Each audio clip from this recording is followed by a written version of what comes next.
Things to me. Oh, what an exhaust. Welcome to OTT Gamers and another edition of the GT vlog. And this time out we're talking about dream cars. This is mine, the Ferrari 360 Challenge Stradale. Let's just hear it one more time. Oh, tell me that doesn't move it.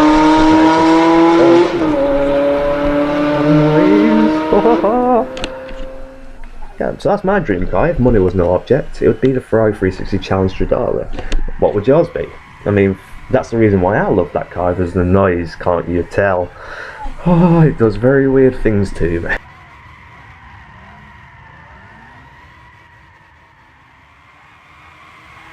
You know, I reckon I could have been an F1 driver. If I didn't go everywhere sideways, that is. And while we're on dream cars, let's go on to the car selection on Gran Turismo 6.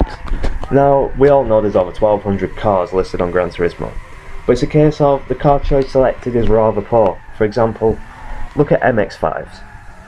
I know there's not hundreds of them, but it feels like it.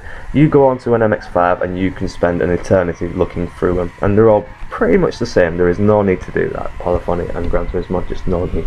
Just no. I mean, it'd be nice. I mean, think of all those wasted bloody data that they've used on bloody making the same car over and over again. And if you go on to Gran Turismo's competitors, their cars are always go out of the way to actually get the cars that their fans want, because they understand what car enthusiasts and gamers want. Gran Turismo seems to have lost that recently. I mean, it was going swimmingly. I mean, I've recently heard that Gran Turismo 5 had a development budget of 80 million, so I can only guess what GT6 was. I've not looked it up yet. And as well as with the car list on Gran Turismo, personally I'd like to see some classics in there. I mean, like I said, car enthusiasts, we know what we want. Like, for example, I'd love to see maybe a Reliant Robin, you know, a Lada, you know, just, I mean, the cars that they do have on this game are kind of a joke on Gran Turismo 6. Look at the Bugatti Veyron, one of the most expensive cars you can buy, yet it's got no interior. And that's just a classic case in point. I mean, sure, whether you love or hate the Bugatti Veyron is a different argument, but the fact that it's one of the most famous cars in the world, it's one of the most expensive, it's one of the fastest, and yet no interior. And also the inexplicable fact that they've got all the Japanese cars with no interiors, and even though they're a Japanese gaming company.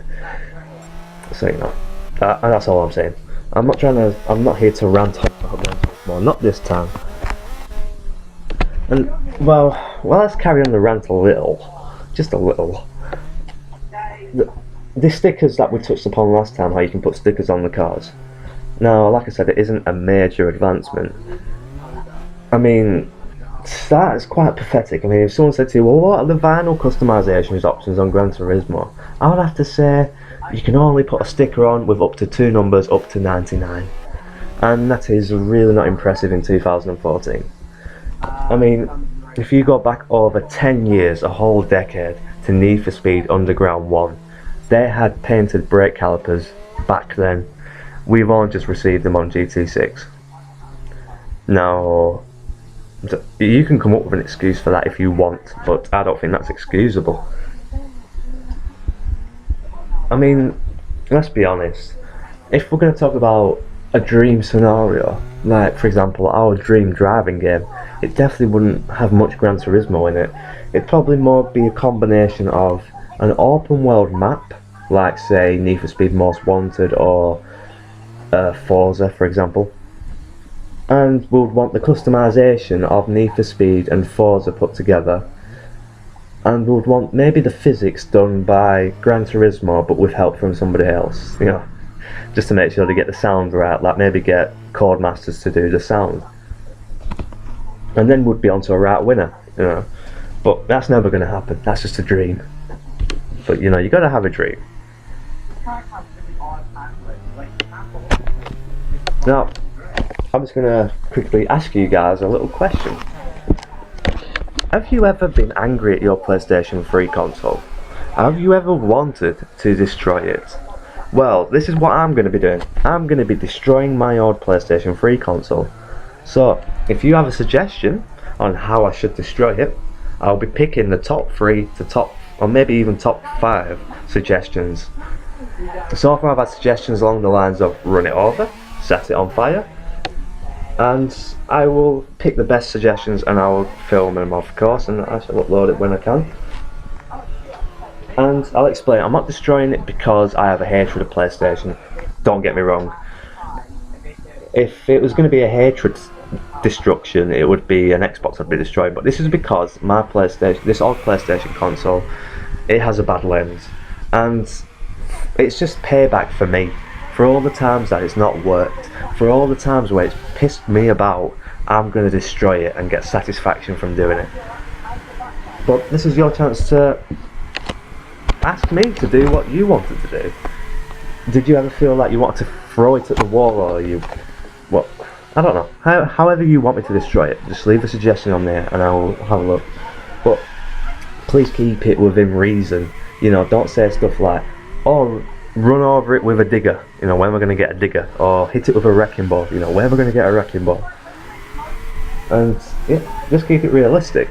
And I am actually looking forward to it because it is due this.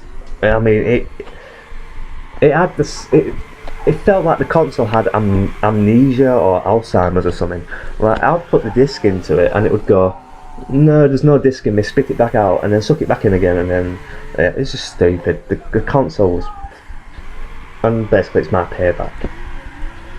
So yeah, I'll be so kind of you guys to leave a nice suggestion. Hopefully I'll pick your suggestion, and the people's ideas that I do use, I will mention you in the actual destruction video, as I'm actually doing the destruction. I'm sorry if you can hear something weird, because there's somebody squeaking on my TV because I'm running a Gran Turismo 6 lobby. Someone's got the mic on and squeaking. I'm sure you all know the feeling. Happens to everybody, I think.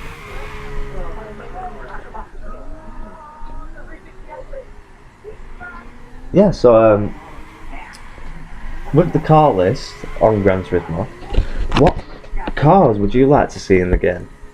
Literally, it don't have to be your all-time favourite. Like for me, I really would love the 360 Challenge Stradale in Gran Turismo. So, what car would you like to see in it? I mean, I would also like to see stuff that are a little bit more cheaper and a bit more accessible and world famous. Like for example, a Reliant Robin, a Lauda, you know, all these sort of cars. I mean, there are some major cars missing if you actually think about it, like Ford Fiestas. I'm sure I could go on for ages, but I'm not going to. But you know, it's just, we'd like cars that we'd want. I mean, half the cars on here no one ever uses. Everyone uses the same old stuff. We would like something new. We'd like some actual customization as well. Gran Turismo would be nice sometime this decade. But yeah, I'm going to stop ranting about Gran Turismo. It's been a pleasure talking to you guys, as always. And hopefully I'll catch you around soon.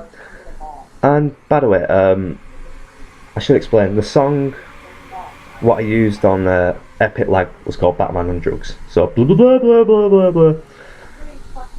I just thought I'd mention that, just random, you know, be random, fuck it, YOLO.